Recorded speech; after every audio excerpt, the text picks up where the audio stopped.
안녕하세요. 양신TV 거대 고양이 양신 나흥식 수의사입니다. 오늘 고양이처럼 생각해봐에서는 준비한 주제가 바로 고양이는 왜 똥스키를 딸까? 입니다.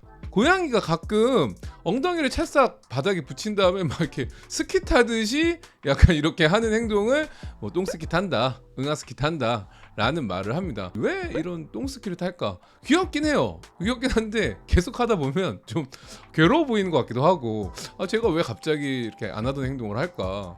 뭐 이런 질문들 많이 하셔가지고 이것과 관련돼서 한번 이야기를 해볼까 해요. 우선 고양이가 항문 주위 똥스키를 탄다라고 하면은 뭔가 거기가 자극이 있어서 그런 거긴 해요. 뭐 고양이는 항문 그루밍도 하죠. 똥꼬 그루밍이라고도 해요.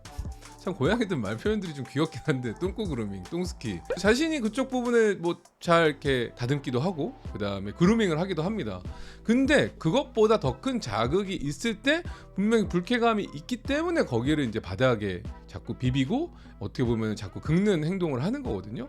거기에 관련돼서 가장 큰 영향을 미치는 것은 바로 항문낭이에요. 항문낭이라고 하는 것은 바로 항문이 이렇게 일자로 돼 있을 때, 기준으로 했을 때 4시, 8시 방향 이렇게 있습니다. 강아지에 비해서는 조금 눈에 띄진 않고요. 이 항문낭이라는 거는 고양이가 흥분한다던가 아니면은 좀 놀랐다던가 공포심 이럴 때 갑자기 뿜어서 나오기도 해요. 간혹 보호자님들이 얘기하시는 게 고양이랑 막 놀다가 갑자기 이상하게 시큼한 냄새가 난다던가 항문낭을 막 뿌리면서 노는 애들도 있어서, 항문낭은 조금 자신의 특유 고유의 냄새를 보통 표현하는데 사용된다라고 생각하시면 될 것 같고요. 보통 이게 뿜어져 나올 때는 주로 흥분하거나 놀라거나 공포심을 있거나 아니면 뭐 이럴 때, 뭐 놀다가 뭐 이럴 때 이제 뿜어져 나오는 거죠.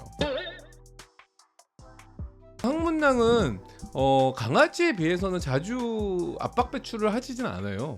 고양이들 특징상 상당히 예민한 부위고 거기를 만지는 걸 싫어하기 때문에 간혹 어려움을 겪는 분들도 계세요. 항문낭은 보통 6개월 아니면 길게는 뭐 1년에 한 번 정도 그래도 정기적으로 압출을 시켜주실 필요는 있는 거죠. 강아지는 보통 한 달에 한 번씩 짜기도 해요. 근데 이제 항문낭이 너무 안 짰다, 자연스럽게 배출돼서 이제 안 짜도 되는 경우도 있지만, 보통 너무 안 짤 경우에는 이 항문낭에 항문낭 염증이 생기는 경우가 있습니다. 그래서 항문낭 염증이 생기면 당연히 간지럽고 붓고 그렇겠죠. 그래서 고양이의 똥꼬의 4시, 8시 방향 밑에 쪽이 만약에 부풀어 올랐다, 아니면은 거기가 좀 빨간 것 같다, 그러면은 항문낭 염을 의심할 수 있는 거죠. 그것 때문에 고양이가 똥꼬스키를 탄다던가 이렇게 약간 현타가 오지, 똥꼬스키에서, 아니면 이렇게 자꾸 엉덩이를 비빈다던가 이런 행동을 할 수 있다라는 거예요. 그러면 고양이가 과연 항문낭 때문에 똥꼬스키를 타는 건가? 아닙니다.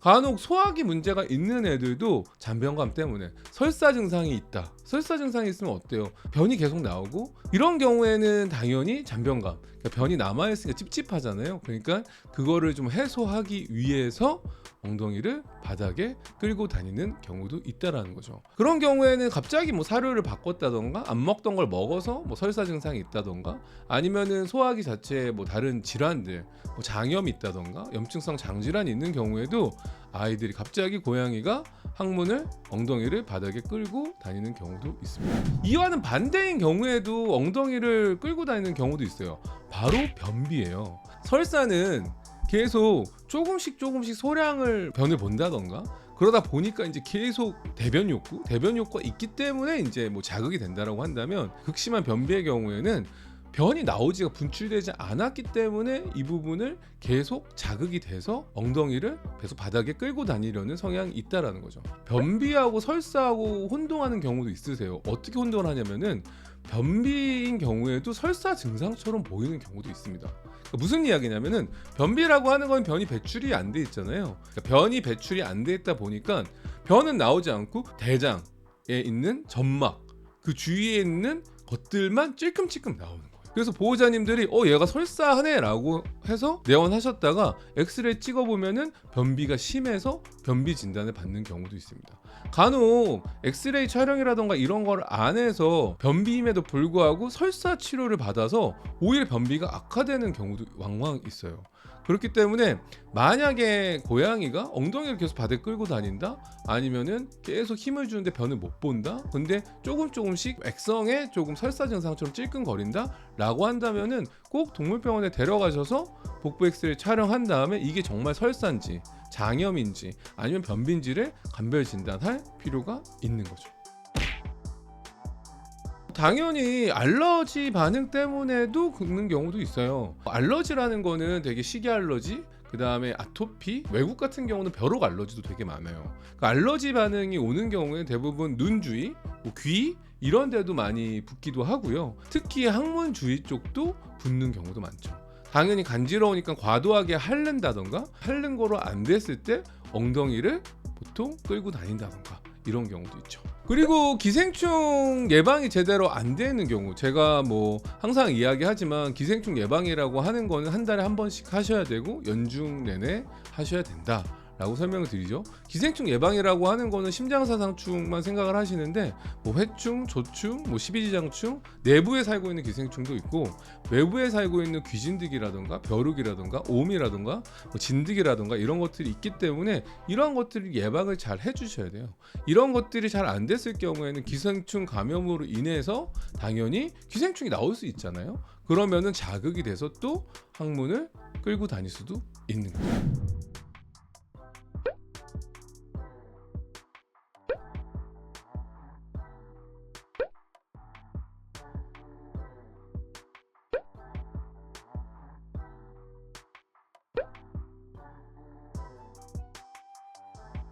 오늘 고양이처럼 생각해봐. 고양이가 왜 똥꼬스키를 탈까? 엉덩이 쪽, 항문 쪽에 관련돼서 자극이라던가 문제 있는 경우들이 많기 때문에 이런 부분들 잘 살펴주시고, 아 얘가 이 똥꼬스키를 너무 많이 탄다라고 한다면 꼭 동물병원에 데려가셔가지고 한번 검사를 받아보실 것을 추천드릴게요. 오늘 고양이처럼 생각해봐 내용이 도움이 되셨다면 구독과 좋아요, 알람, 댓글까지 부탁드리면서 안녕.